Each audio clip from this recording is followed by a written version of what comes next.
They say that happiness is a choice. They say it has nothing to do with possessions, opportunity, or even circumstances. I guess they say that when it all comes down to it, it's really just a matter of perspective.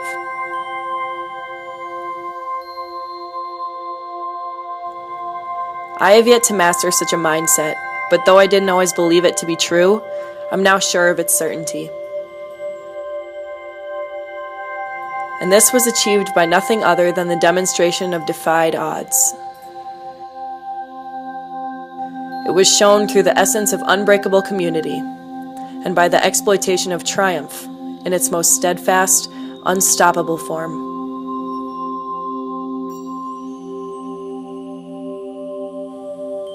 This is a story about wreckage.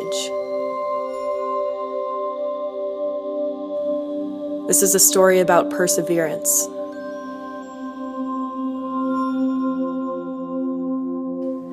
This is a story about hope.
My name's Kathleen. I'm a photographer, videographer, and an all-around enthusiast of learning new stuff.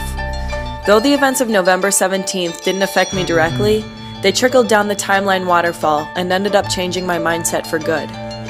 This story is most certainly not about me, but I can approach it from no perspective other than my own. And you should therefore know something of the voice who is telling it. But you need know nothing more than the fact that I am completely average. I'm your average American girl with the average American girl's hopes, goals, and dreams. I get caught up in my average schedule, and because my whole world is my own, tend to elevate its importance to that of the utmost level.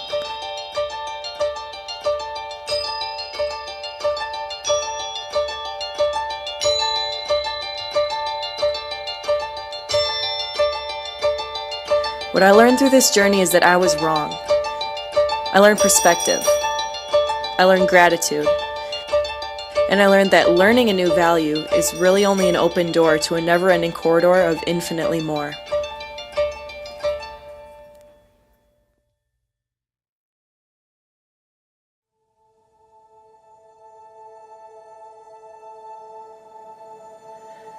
When I initially saw the story of the tornadoes, I'm ashamed to admit that I hastily clicked the next arrow. I remember consciously thinking, oh great, another disaster story. I don't want to deal with that right now. Not my problem. Click.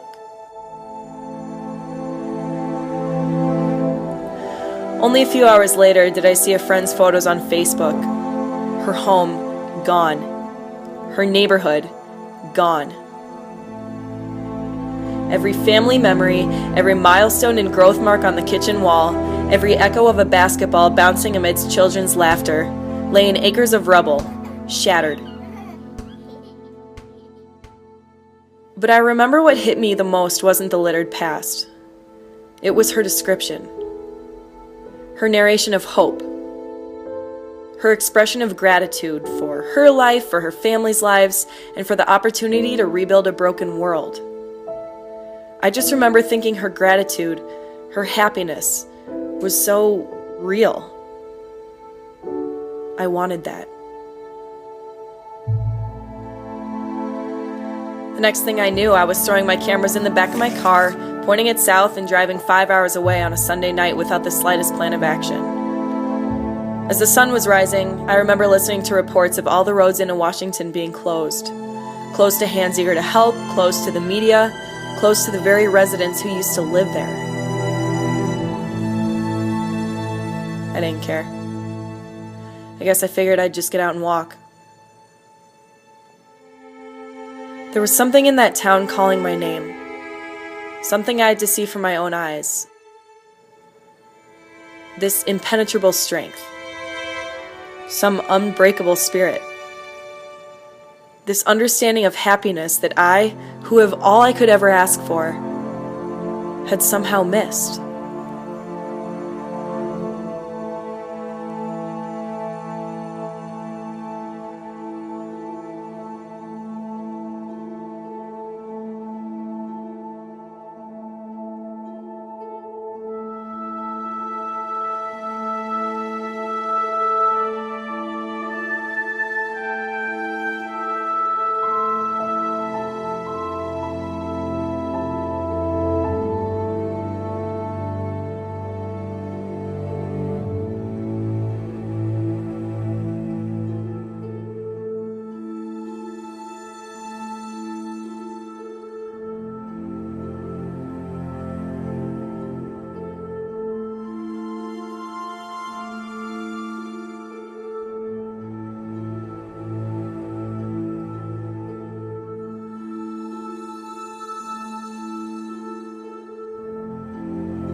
"5 hours, 2 hitchhiked rides, and a couple miles of walking later, I found myself in the center of a scene for which nothing could have prepared me.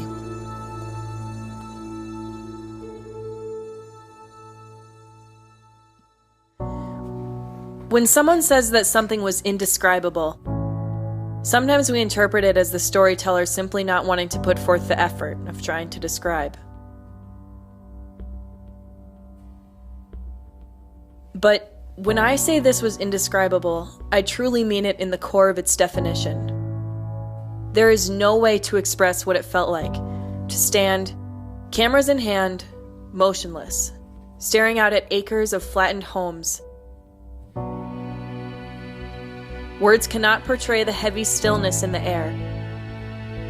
As families gently overturned splintered, nailed planks of wood, searching for any surviving remnants of their lives. Spoken language cannot possibly convey the immense guilt I felt, knowing full well that I would return home to my daily life in but a few hours. But these people had months, years of rebuilding before the tiniest sense of normalcy would even be spotted, glimmering in the far-off distance. Simply put, it changed me, but in the lesser of two ways.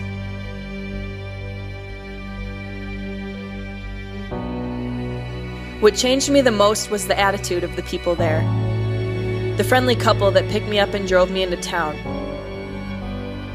The helpful officers who pointed me towards the areas of heaviest destruction. While I walked through the skeleton of what these people once called home, they smiled at me.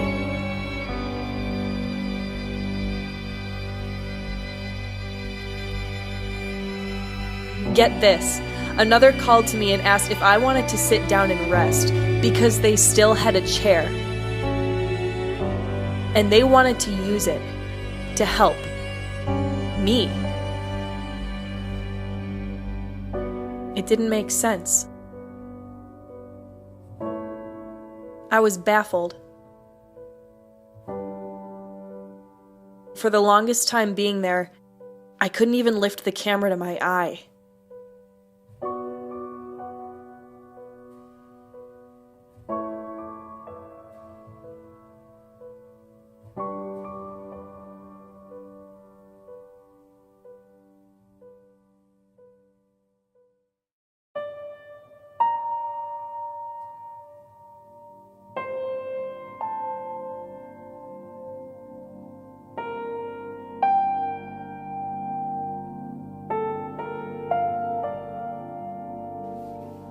Remember these shots?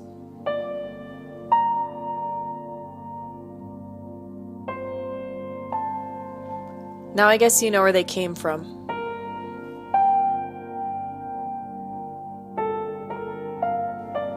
But I'm gonna tell you something that might still shock you. This is now. This isn't fresh after the storm. This is 6 months after the tornadoes.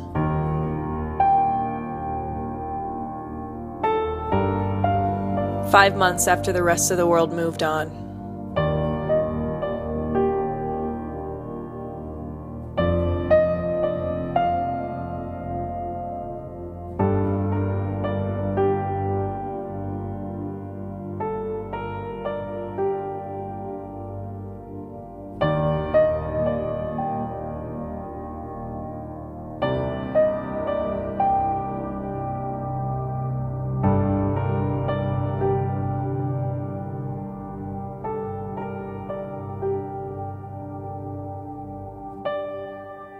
Maybe people are good. Maybe they really do want to help. But there's something there working against us, making us forget, making us heighten our lives to be so important, telling us that there can't possibly be anything of greater importance than ourselves.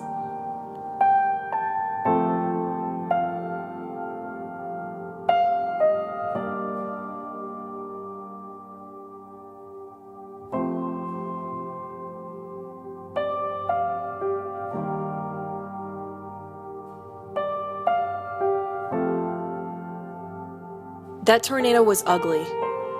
It was violent and it was loud. But if nothing else, for one single girl living in a one-bedroom apartment in Milwaukee, it silenced that voice. It showed her that when lived for herself, her life really isn't all that great.